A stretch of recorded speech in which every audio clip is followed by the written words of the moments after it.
Alors, mon bon camarade de la semaine, c'est Abdelaziz Bouteflika, le bon Abdelaziz, qui a décidé à 81 ans de se représenter à l'élection présidentielle algérienne. Ah frérot, regarde, t'écoutes ou pas? Bon. Ça va. Alors donc, il se représente. Alors, j'entends déjà ceux qui disent ouais, l'autre, ça va, et 80 ans, il a deux AVC, il se représente, il est cramoise. Déjà, ceux qui parlent comme ça, il faut qu'ils aillent voir un orthophoniste. Mais surtout, t'as envie de leur dire, mais attendez, je vous rappelle quand même qu'un AVC, c'est rien, puisque Jésus est revenu au top alors qu'il était mort. Très bon argument. Puis surtout, c'est qu'il va très bien. Il est en pleine forme, Bouteflika. J'ai des très belles images de lui, regardez-le. C'est les images de lui. Regardez, franchement, il n'a pas la patate. Hein. Là, regarde, il fait limite un sprint, là, il check, ouais, brother, ça va, la forme. Quand il faut voter, c'est presque lui qui vote. Franchement, il signe en mettant son doigt dans la piste. Donc il va. Alors là, c'était en vacances à la Bourboule. Il va beaucoup mieux. Alors là, dans son jardin, il est au top. Les dernières images, c'est pas l'AFP. Hein. Donc on n'est pas sûr. Voilà. Donc, alors évidemment, il a rien inventé. Hein, des vieux présidents qui sont là, qui règnent. Par exemple, toi, je te regarde, t'es pas vraiment d'ici, t'es originaire de Nantes. Mais il paraît aussi que t'as les origines du Sénégal.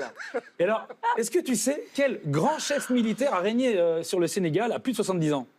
Non, mais il y avait Abdoulaye Wade. Non, il y a mieux, il y a lui. Tu vois, Charles de Gaulle. Ah oui, d'accord. Et oui, donc c'est Bouteflika, il perpétue une tradition française. Après lui, il y a eu aussi Mitterrand, hein, qui s'est représenté alors qu'il était en pleine forme. Rappelez-vous cette tête, franchement, quel beau teint de pêche. Et à l'époque, son médecin légiste avait dit qu'il allait très bien, qu'il pouvait se représenter. Donc on était rassurés. Hein, les soins palliatifs, c'est pas incompatible avec le pouvoir. Donc voilà. Et puis surtout, ce qui est important, c'est qu'il a tout le monde derrière lui. Le FLN, les militaires, je parle de Bouteflika, pas Mitterrand. Hein. Ils sont tous derrière lui, ils le soutiennent. Et moi, je comprends. Parce que moi, j'étais pareil avec Tata Jacqueline. Elle était morte depuis 3 ans, on l'a laissée dans un congélo parce qu'en fait, on voulait profiter de sa maison au bord de la mer qu'elle avait vendue en viager. Donc eux, ils font pareil, tu vois. Et ils se disent, il y a encore, faut en profiter. Et puis surtout, c'est un mec bien. Parce que même quand un mec l'aime pas, comme Mohamed Benchikou, hein, Mohamed Benchikou qui a écrit un livre, Bouteflika a une imposture algérienne. Il aurait pu se dire, ouais, salaud, non. Il lui a offert un logement, figure-toi. Très beau T1 qu'on va voir, un T1 vu sur cour. Alors, style indus, hein, très épuré, un design à l'ancienne.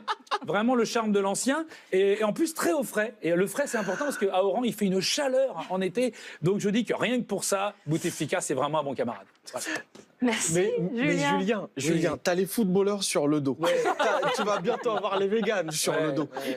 Tu aurais pu laisser les Algériens tranquilles. J'en connais 2-3. Je m'en fous, j'habite intramuros.